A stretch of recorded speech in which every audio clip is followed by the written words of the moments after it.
Comissão do impeachment vota requerimentos e houve hoje depoimentos de acusação. Relatório final da CPI do assassinato de jovens pede mudança na política antidrogas. Comissão aprova. Rótulos deverão informar presença de lactose. Boa tarde.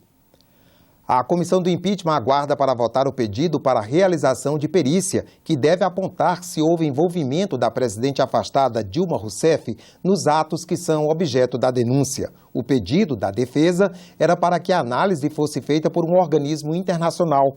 No entanto, o relator, senador Antônio Anastasia, acatou a realização de perícia nacional. Se for aprovada, os técnicos responsáveis deverão ser indicados pelo presidente da comissão, senador Raimundo Lira, em até 48 horas. Mais cedo foi alterado o número de decretos presidenciais que farão parte da denúncia e também o de testemunhas de acusação e de defesa. O relator, senador Antônio Anastasia, definiu que farão parte do processo 4 decretos de crédito suplementar e não 5, como ele havia apresentado no relatório anteriormente. Os senadores da comissão aprovaram a decisão do relator, que era necessária para definir o número de testemunhas que serão ouvidas. Pelas regras do processo, para cada denúncia podem ser ouvidas 8 testemunhas e com a decisão podem ser arroladas 40 testemunhas para a defesa e para a acusação. 8 para a denúncia das chamadas pedaladas fiscais e 32 para os 4 decretos de crédito suplementar. O Brasil é o país com o maior número de homicídios e sua polícia é também a que mais mata. Conclusões do relatório final da CPI do assassinato de jovens, apresentado hoje. O relatório aponta a conivência do Poder Judiciário e do Ministério Público com a violência e números que comprovam que a população jovem e negra é a principal vítima e que o Estado brasileiro é um dos responsáveis pela tragédia. Quase todos os crimes onde o Estado é omisso, a vítima é negra ou pobre. Quando foi declarado essa CPI, eu comecei a sentir que meu filho e mais de 60 mil filhos nossos começavam a se ressuscitar. Todos os anos, 56 mil pessoas são assassinadas no Brasil. 53% são jovens, 77% negros. O mapa da violência revela ainda que a taxa de homicídios entre adolescentes negros é 4 vezes maior do que entre brancos. Mata-se mais no Brasil do que todos os países que se encontram em guerra no mundo. Temos a polícia que mais mata e a polícia que mais morre. Todas as nossas polícias de todos os estados da federação funcionam como cordões sanitários. Esses cordões sanitários para proteger as classes abastadas, as classes com propriedade, das classes periféricas. A criminalização das vítimas nos autos de resistência, que legitimam lesões corporais ou mortes provocadas pela ação da polícia, é um dos problemas apontados.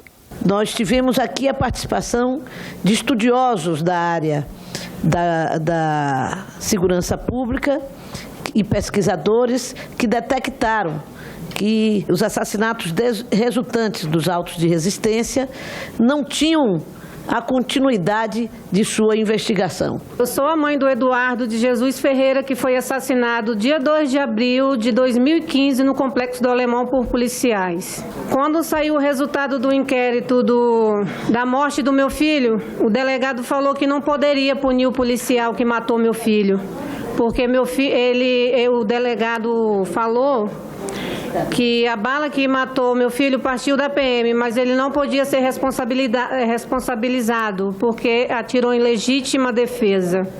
E eu pergunto, qual era o risco que meu filho oferecia para 10 policiais armados de fuzil? Meu filho era uma criança de 10 anos, ele estava sentado na porta de casa quando o policial militar atirou no meu filho, na cabeça do meu filho. O relatório coloca ainda a questão da guerra às drogas como elemento central no debate. Segundo ele, a estratégia de confronto e criminalização serve de pretexto, uma espécie de carta branca para as ações violentas da polícia, sobretudo na periferia e nas favelas. A polícia, quando vai reprimir ações contra o tráfico na periferia, faz como se fosse uma guerra.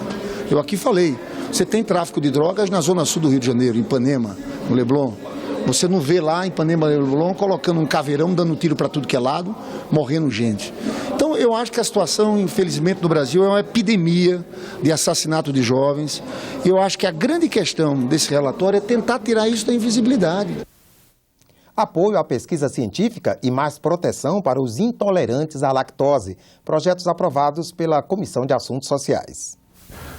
Rótulos de alimentos deverão indicar a presença da lactose, que é o açúcar presente no leite e seus derivados, e pode provocar mal-estar para os intolerantes à substância. O projeto segue para análise do plenário do Senado.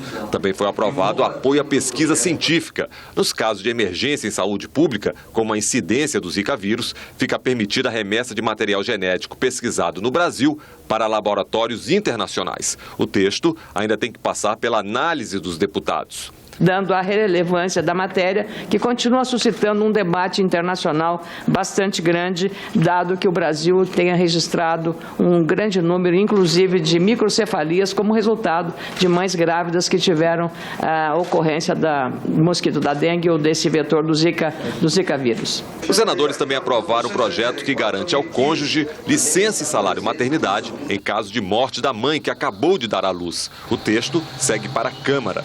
Também para análise dos deputados, projeto que garante transparência ao programa Mais Médicos.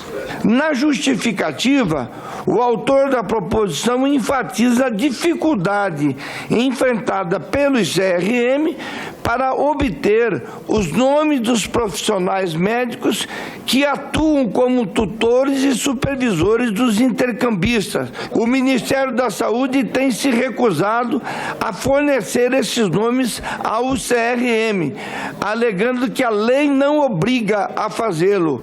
Com consequência dessa recusa, o CRM tem sido forçado a ingressar com ações judiciais a fim de obter os dados requeridos.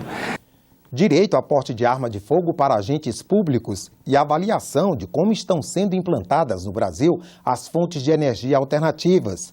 Assuntos que movimentaram outras comissões do Senado nesta quarta-feira. O plano de trabalho para avaliação da política de implantação de energias alternativas e renováveis no Brasil foi aprovado na Comissão de Infraestrutura. Os senadores também decidiram realizar uma audiência pública com o diretor-geral da Agência Nacional de Energia Elétrica, ANEEL, Romeu Donizete Rupino, para tratar de assuntos referentes à agência. A situação dos povos ciganos do Brasil será debatida em audiência pública na Comissão de Direitos Humanos. Uma outra audiência irá discutir a segurança nas universidades públicas. A realização desses debates foi decidida hoje pelos senadores. A comissão aprovou ainda projeto que garante o direito de porte de arma de fogo a agentes públicos, como oficiais de justiça, defensores públicos e peritos médicos da Previdência Social. A medida ainda será debatida em outras comissões do Senado. Nada mais do que meritório, nada mais do que justo que a gente possa propiciar que esses oficiais possam receber um porte de arma, que eles possam ser treinados para ter o mínimo de defesa possível. Eu sou daquela posição pacifista, que quanto menos arma, melhor, mas tem momentos que as armas são necessárias, que a pessoa precisa para se defender, não é isso, Medeiros? Que é mais ou menos o que ele relatou aqui. Outras notícias na nossa página na internet, senado.leg.br/TV. Obrigado pela companhia e continue com a nossa programação.